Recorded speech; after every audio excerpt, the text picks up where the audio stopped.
사랑하는 성도 여러분, 평안하셨습니까? 10월 14일 금요일 아침입니다. 함께 찬송가 200장 달고 오묘한 그 말씀 찬양하심으로 오늘의 말씀 시작하겠습니다.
아멘. 오늘 함께 나눌 말씀은 시편 19편 7절에서 14절의 말씀입니다. 여호와의 율법은 완전하여 영혼을 소성시키며 여호와의 증거는 확실하여 우둔한 자를 지혜롭게 하며 여호와의 교훈은 정직하여 마음을 기쁘게 하고 여호와의 계명은 순결하여 눈을 밝게 하시도다. 여호와를 경외하는 도는 정결하여 영혼까지 이르고 여호와의 법도 진실하여 다 의로우니 금 곧 많은 순금보다 더 사모할 것이며 꿀과 송이꿀보다 더 달도다. 또 주의 종이 이것으로 경고를 받고 이것을 지킴으로 상이 크나이다. 자기의 허물을 능히 깨달을 자 누구리요? 나를 숨은 허물에서 벗어나게 하소서. 또 주의 종에게 고의로 죄를 짓지 말게 하사 그 죄가 나를 주장하지 못하게 하소서. 그리하면 내가 정직하여 큰 죄가에서 벗어나겠나이다. 나의 반석이시요 나의 구속자이신 여호와여, 내 입의 말과 마음의 묵상이 주님 앞에 연락되기를 원하나이다. 아멘. 사랑하는 성도 여러분, 이번 주 한 주간 동안 우리는 거짓말과의 싸움을 해나가고 있습니다. 어떻게 거짓이 가득한 세상에서 거짓말하지 않고 참된 말을 하면서 살아갈 수 있을까? 매일의 말씀을 통해서 우리는 도전을 얻고 있습니다. 성도 여러분, 우리가 거짓말을 하지 말아야 할 이유는 수도 없이 많습니다. 그런데도 우리는 여러 가지 상황에서 자기 입장을 변호하기 위해 순간적으로 거짓말을 내뱉게 되면서 결국 마음에 있는 양심을 속이기도 하고 더 나아가 모든 것을 아시는 하나님 앞에 부끄러운 모습으로 서야 하기에 우린 더욱더 거짓말을 피할 수 있어야 합니다. 지난번 말씀드린 바대로 이 땅의 모든 인생이 태생에서부터 거짓의 압이 사단에게 붙들려서 너무나도 자연스럽게 거짓말을 하게 됩니다. 그러나 성도 여러분, 기억하십시오. 우리는 주 예수 그리스도의 십자가의 능력으로 자유롭게 된 성도들입니다. 무엇보다 하나님께서는 우리에게 빛과 진리의 말씀을 주셨고 모든 것을 밝히시는 진리의 영, 성령을 허락해 주셔서 거짓으로 가득한 이 세상을 능히 분별할 뿐만 아니라 나아가 옛 습관처럼 거리낌 없이 내뱉었던 거짓말에서 벗어나 참된 것을 말하고 진실한 삶을 살아낼 수 있게 되었습니다. 성도 여러분, 우리가 거짓말을 벗어내고 진실한 말을 하면 할수록 그만큼 하나님께서 우리 각자에게 허락해 주신 모든 관계를 선하고 아름답게 세워나갈 수 있기 때문에 상당한 가치가 있는 것입니다. 참되고 진실한 말에는 진정한 자유가 있습니다. 만약에 성도 여러분, 거짓말로 자신을 포장하고 내세우면 순간은 괜찮을 수 있겠지만 모든 것을 다 아시는 하나님 앞에 우리가 과연 어떻게 서겠습니까? 사단은 그때를 틈타서 거짓의 아비로서 우리가 뱉은 거짓말을 가지고 우리를 올가매려 할 것입니다. 한 번의 거짓말은 결코 그것으로 끝나지 않는다는 사실을 명심하십시오. 그것을 가리기 위해서는 또 다른 거짓말이 요구될 것입니다. 결국 거짓은 그 사람의 양심을 더욱 썩게 하고 또 다른 거짓을 만들어내어 진실을 더욱 찾을 수 없게 합니다. 그런 사람들이 가득한 사회는 신뢰를 상실하고 오로지 누구도 믿지 못하게 되는 사회적 큰 불신을 가져올 것입니다. 약 15년 전에 한국 문화계를 발칵 뒤집어 놓은 거짓말 사건을 한번 생각해 보십시오. 한 여교수가 한국의 고등학교까지 다닌 학적을 가지고 미국 유명 대학의 가짜 박사 학위를 내세웠고 화려한 미술계 경력도 모두 거짓으로 꾸며서 결국 대학의 교수가 되었고 문화계의 큰 인사가 되었지만 결국 한순간에 그 모든 학력과 경력이 거짓으로 드러나면서 사회의 정관계에 숨어있던 학력과 경력 위조가 수면 위로 올라와 큰 파장이 되었습니다. 그 당시에 그 역량으로 학력 위조 조사가 여러 분야에서 대대적으로 이루어졌는데요. 결국 많은 정관계 인사들, 그리고 교수들, 군인들, 연예인, 심지어 종교인들까지도 거짓으로 꾸민 가짜 학위가 밝혀지면서 부끄러운 일을 겪어야만 했습니다. 그러나 성도 여러분, 과연 몇몇 조사로 숨겨진 모든 거짓을 뿌리 뽑을 수 있겠습니까? 여전히 드러나지 않은 거짓들은 그 사람들의 마음에 남아서 그를 더욱 힘들게 할 것입니다.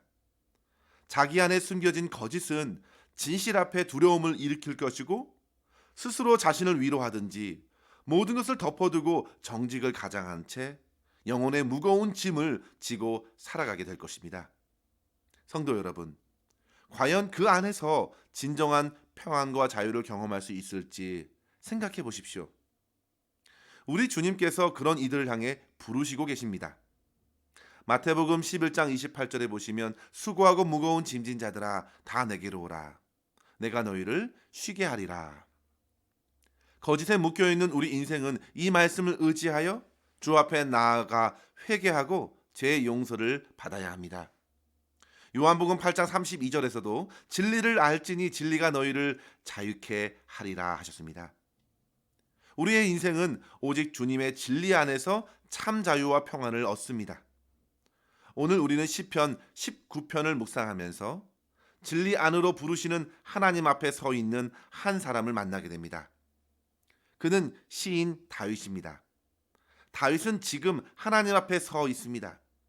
물론 하나님을 그는 볼 수 없습니다. 그러나 그럼에도 그는 분명 어느 순간보다 지금 하나님을 의식하고 있습니다. 시편 19편의 앞부분 1절부터 6절까지 다윗은 하나님께서 하늘에 펼쳐 놓으신 여러 빛나는 광채들을 바라보면서 비록 들리는 소리가 없음에도 주님이 계시다는 사실을 확신합니다. 그러나 성도 여러분, 그는 곧 만물에 깃들여진 하나님을 의식하면서도 그 하나님께서 나에게 원하시는 것을 분명히 알아챌 수 없는 한계를 인정하지 않을 수 없었습니다. 그런데 바로 그때 그는 주님의 말씀을 생각하게 되었습니다. 성도 여러분, 이것이 바로 특별한 은혜입니다. 모든 사람이 하늘을 보면서 조물주의 위대함을 찬양하며 경의를 표할 수는 있습니다. 그러나 그 만물이 하나님께서 우리의 구원이 되시고 생명이 되신다는 사실을 알려줄 수는 없습니다. 주님과의 관계를 이뤄가게 하는 것은 오직 주님의 말씀 외에 어디서도 얻을 수 없기 때문에 그 말씀을 받는 자들은 특별한 은혜를 얻은 것입니다. 과거 이스라엘이 그 은혜를 누렸습니다. 그리고 오늘날 저와 여러분에게도 그 말씀이 은혜로 들려졌습니다. 그 말씀은 곧 육신이 되어 이 땅에 오셨고 그분에게서 하나님의 영광과 은혜와 진리가 충만하게 나타났습니다. 그분은 곧 진리 되신 우리 주 예수 그리스도이십니다. 비로소 우리는 모든 애매하고 모호한 것에서 벗어나 확실한 길을 알게 되었습니다. 성도 여러분, 다윗은 그렇게 하나님의 말씀을 받았습니다. 그리고 그 말씀은 10절에 고백한 대로 그에게 참으로 달고 오묘한 말씀으로 받아들여졌습니다. 함께 10절의 말씀을 읽겠습니다. 금 곧 많은 순금보다 더 사모할 것이며 꿀과 송이꿀보다 더 달도다. 성도 여러분, 저와 여러분도 진리의 말씀을 받고 이와 같은 말씀의 은혜를 받아 누리며 더욱 말씀 주시는 우리 하나님을 사모할 수 있기를 바랍니다. 우리는 이 같은 본문의 말씀을 가지고 거짓말을 하지 않고 사는 비결을 두 가지로 이 시간 생각하고 도전을 얻었으면 좋겠습니다. 첫째로 성도 여러분, 우리의 영혼에 생명을 주시고 지혜롭게 하시는 하나님의 말씀을 항상 마음에 담아야 합니다. 세상의 애매한 진리들, 여러 가지 포장된 세상의 사상들에 우리의 영혼이 이끌릴 것이 아닙니다. 분명하고 확실한 진리의 말씀이 우리에게 주어졌습니다. 다윗의 고백을 보십시오. 7절 말씀에 보시면요. 여호와의 율법은 완전하여 영혼을 소성시키시고 여호와의 증거는 확실하여 우둔한 자를 지혜롭게 한다 했습니다. 하나님의 율법을 통해서 그의 생명을 잃은 영혼이 소성되었습니다. 어리석은 그는 지혜롭게 되었습니다. 계속되는 하나님의 말씀을 통해 누리는 놀라운 그의 은혜를 보십시오. 말씀의 교훈이 그의 마음을 깨워 기쁨을 가져다 주었습니다. 그 계명은 세상을 보는 눈을 밝혀 주어서 더러운 것, 거짓된 것을 분별할 수 있게 하였고 하나님의 도는 하나님을 경외하게 하고 그 길은 영혼으로 우리를 인도하기에 참 이치를 발견케 합니다. 그렇게 말씀을 듣고 묵상하고 지키는 자에게 부어진 놀라운 은혜가 다윗의 심령에 넘쳤으니 그 어떤 순금과 비교할 수 있으며 그 어떤 음식과 견질 수 있겠습니까? 세상에서 얻을 수 없는 참된 생명과 기쁨, 진실하고 거룩함을 말씀 안에서 누리고 그 말씀을 지금 꼭 붙드는 것입니다. 타협할 수 없는 주님의 말씀으로 그는 받습니다. 이러한 진리의 말씀으로 다윗은 세상을 더 이상 두렵지 않게 살아갈 수 있었습니다. 우리는 종종 두려움을 피하기 위해서 순간 거짓말을 하지만 사실 진리 안에 있으면 두려움이 설 자리가 없습니다. 따라서 성도 여러분, 우리는 부단히 주님의 말씀을 묵상하고 그 말씀으로 부어진 은혜를 끝까지 붙들어야겠습니다. 사도행전 4장에서 베드로와 요한이 바로 그 말씀 되신 예수님을 예루살렘 공회에서 전하였을 때 관리들과 종교 지도자들이 그들이 더 이상 사람들에게 예수님을 전하지 못하게 하려고 그들을 불러 경고하지요. 예수의 이름으로 말하지 말고 가르치지 말라고 그렇게 말했을 때 그들이 이렇게 대답했습니다. 사도행전 4장 19절에 보시면 하나님 앞에서 너희의 말을 듣는 것이 하나님의 말씀을 듣는 것보다 옳은가 판단하라.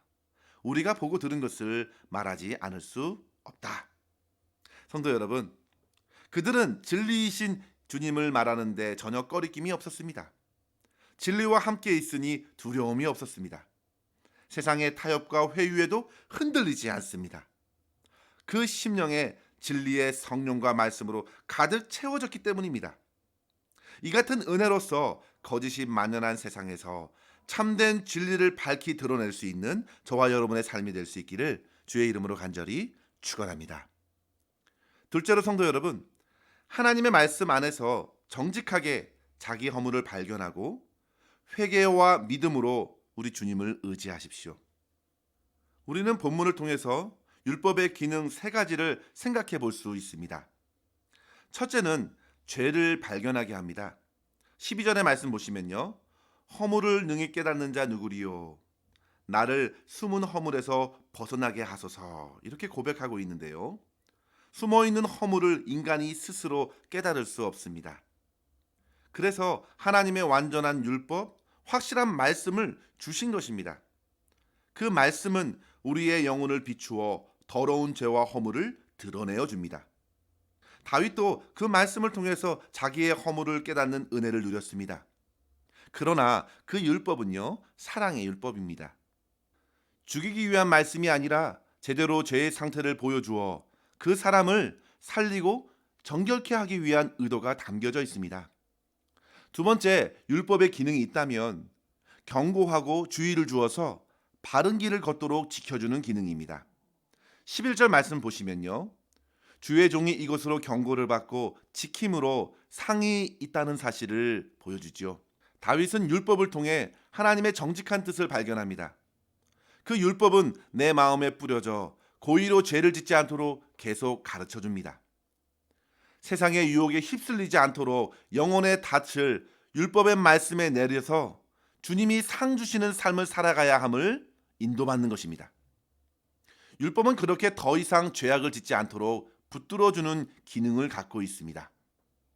그러나 성도 여러분, 율법으로서 의로운 자가 결코 될 수 없습니다. 그래서 율법의 마지막 기능이 있다면 그것은 바로 하나님을 온전히 의지하게 하는 것입니다. 다윗은 지금 기도하고 있습니다. 허물에서 벗어나게 해주시기를, 죄가 나를 주장하지 않게 해주시기를, 내가 정직하게 사는 길은 하나님께서 지켜주셔야 가능하다고 고백하고 있습니다. 성도 여러분, 이것이 바로 믿음의 고백입니다. 바울은 이 사실을 더욱 분명하게 우리에게 알려주었죠. 갈라디아서 3장 24절에 보시면요.